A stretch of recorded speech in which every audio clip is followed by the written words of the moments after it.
All right, well, chances are you're listening or watching us right now while you're also on social media. Or maybe you checked your pages and the pages you follow, like News4Jax, first thing this morning. Either way, what you read, what your friends post, even some of those news articles, you know, they set the tone for your day. We know that. And that's why Andrea Mail is here. She is a certified life coach, Harvard grad, social media expert. The list is long of the credentials. But today we're here to talk about social media etiquette. So already today I've had a friend post about having a baby. I've had another friend post about losing a friend. And it is an emotional roller coaster sometimes. How do you, I mean, first thing, how do you deal with that and prepare yourself to deal with it? So, Nikki, one of the things, like in life, we have to learn to moderate ourselves and recognize everyone is going to be on a different page no matter what's going on in their life, and it may be different than yours. So keeping in touch with friends is wonderful, and you can acknowledge what they're going through, but you also have to control how much time you spend and how you let it impact you, because if not, you know, you're not going to be able to function. So it's learning kind of social media, both etiquette, responsibility, and also always think of it as, what message are you wanting to share when you're posting? Is it to share sympathy with someone who's going through a hard time, and then acknowledge if someone had a baby that you're happy for them, and then unplug, get on with life, and then come back on when you have energy to connect again? One of the reasons that, that we called you to do this segment was because one of our executive producers said that she'd gone on and seen a lot of people who had people dying in their family, you know, just different friends of hers, and just bad situations, and people were liking the post.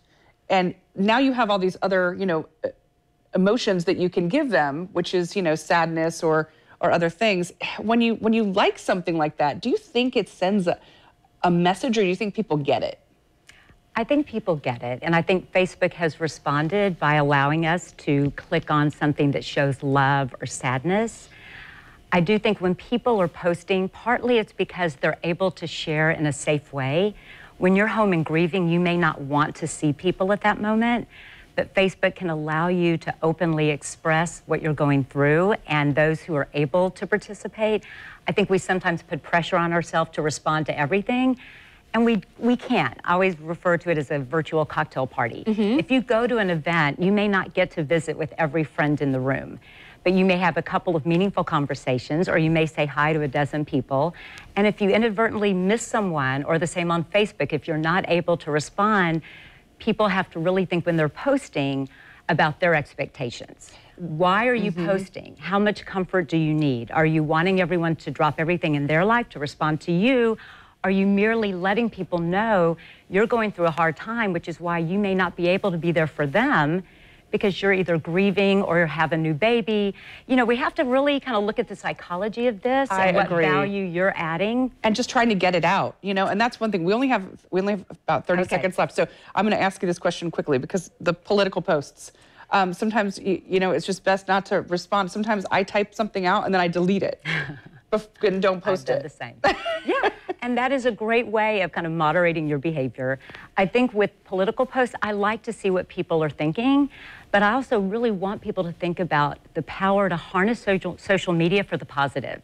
You know, the more we share that's uplifting, that adds humor, adds value, we can actually create a world online that's a very purposeful, meaningful one, and help those who are going through a hard time by kind of reminding them and balancing it out. Yeah, and it's always fun to post fun things. And even yesterday, there was a lot of happy and love between Valentine's Day and, you know, HRO and everything else. I'm still wearing red, you're wearing pink. Thank you so much for coming in to talk about this. And of course, we're gonna have this information. We're gonna have it posted on the morning show page of News4Jax.com a little bit later on this morning. All right, Vic, back to you.